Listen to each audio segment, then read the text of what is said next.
Right, now you're really big on the European side, especially on the live touring side. Can you tell us a bit about the European market as far as AC/DC are concerned? The European market, they're really quite strange over there. There are a lot of freaks over there. You know, they're sort of not punk, and they're not terribly young. I was about to say you might feel at home if there are a lot of freaks going on. Sorry. You find a few on the street after the show in the gutter. Right. But they're sort of... Oh, it's really hard to say, but they're more... Are they an emotional audience freak, or what? Yeah, emotional. Ready to rock, you know? Probably more so than the rest of the world. You know?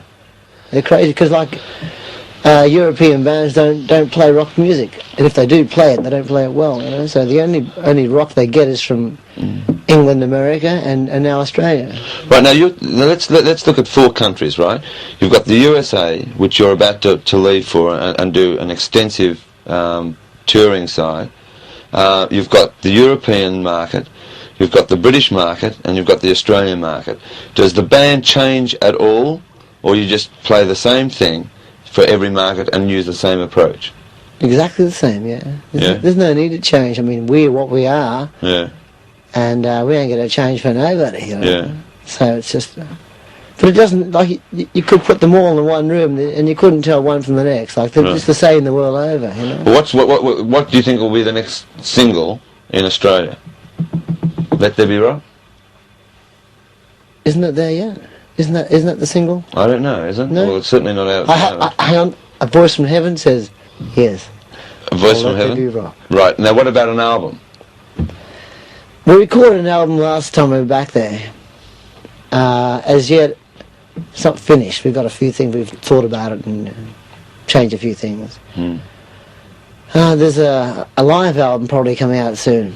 It's taken from concerts in Glasgow, My Music Bowl. There was one recorded in Fort Lauderdale in Florida. But there's about 4 in all, you know. And that might be sort of put into a live album, the best of the 4 concerts. Right, now tell us about your American plans. Yeah, we're going back there in a couple of weeks to tour with Kiss, supporting Kiss, and a band called Rush. You mightn't have heard of out there, you know. And we're doing about 12 dates with those bands, and a few of our own, and some co-headlining with a band called UFO. Right, we've heard of that. You know, UFO. Yeah, right. Now, just on the Kiss tour, right? Have you seen Kiss perform yet, live? Yeah, I saw them in London last year. Yeah? Yeah. Well, quite spectacular. Yeah, well, I mean, there's going to be an amazing contrast between yourselves and obviously Kiss. Both very visual. Well, yeah, see the guy that what's his name? Tell me the bass player's name from Kiss. I don't know. No? Coral, tell me the bass player's name from Kiss. He's a popular guy, isn't he? Coral? He came along to our show or one of our shows in the Whiskey in Hollywood to see us play, you know, and he come up to us and said, look, I dig your band, and we're touring in December, and we'd like you to tour with us, you know. And they played of 80,000 people. You know? Yeah, right, I mean, they're huge. So the show should be quite amazing. Now, on the songwriting side, have you written many songs of late?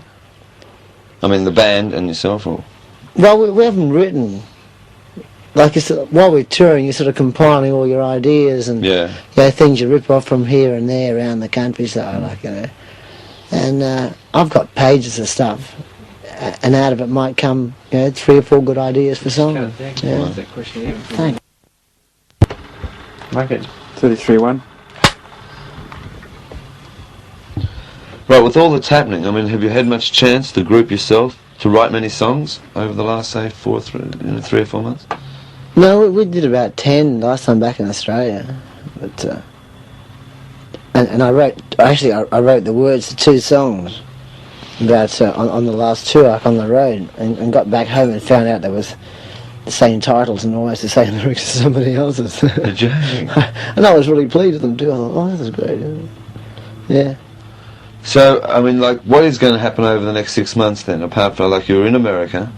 Will you be coming back to England during that time, or what? No, well, going to America for a month until Christmas. Right. Back to Australia for about, till probably the start of March. Record, do a few dates, yeah, like Melbourne, Brisbane, Sydney, or other places. And get a bit of sun. Be nice for a change. And how's Angus going? How did Angus go over with I mean, like, this time last year, the papers were going crazy and, you know, talking about this great little guitarist that's got so full of energy. How did he go in America? Oh, they couldn't believe him in America. Yeah. No. I like the Americans are mad. Anything new, they really go crazy for it, you know. And although like only the rich people over there can afford to send their kids to schools where they have uniforms, this is, like the novelty of it was just overwhelmed them, and the energy the band puts out, they couldn't believe it, you know. Because the band's getting more, you know, just now, more. how many and more gigs rocky. did you do in America? About 28. And how did you go? Oh yeah, excellent. Yeah, did a few blow-offs here and there. Yeah. It's good. And how did the music press over there? You know, did you read any reviews or anything? Yeah, many good reviews. Yeah. I don't think I read one bad one actually. You know. Yeah. They it's just that I see over there it's pretty laid back, you know. And a band comes along that rocks its ass off, man, you know, and you're right in there, and they just love you. Yeah. Couldn't stop. Now, when you come back, you're doing some recording, right? In the studios. What are you finishing off an album or? Well, you know, the tracks we've done for the last album, we're going to clean a few of them up. You know, just sort of make them help, because we've had a tape and we've listened to the tape on and off over the last 5 months, and we sussed out a few things as to and how to sort of make the songs better, you know. And any new ideas we get as well, we'll put them down.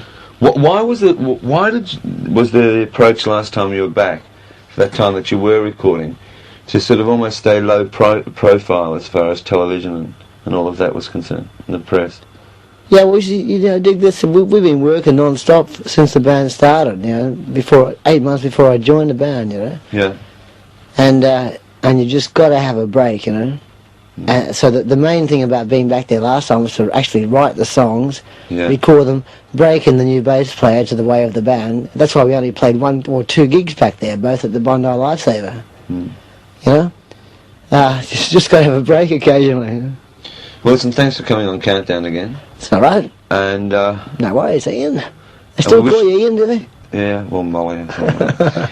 And we wish you the best of luck in America. Thank you. And it's good to see that the album is really starting to break in, really starting to break into the top 200. What is it? You know, it's around about the 150 mark. 150 with an arrow. Yeah, no, that's good. Not quite as fast. Not quite as fast as the bullet. As the bullet. All right. Well, best of luck, and we'll look forward to seeing you come home and doing some tour dates. Looking forward to getting back there. Take care, Bob. See ya. Thanks, mate. Right, can we do a... Right, 34-1. Right, 35-1. I never know.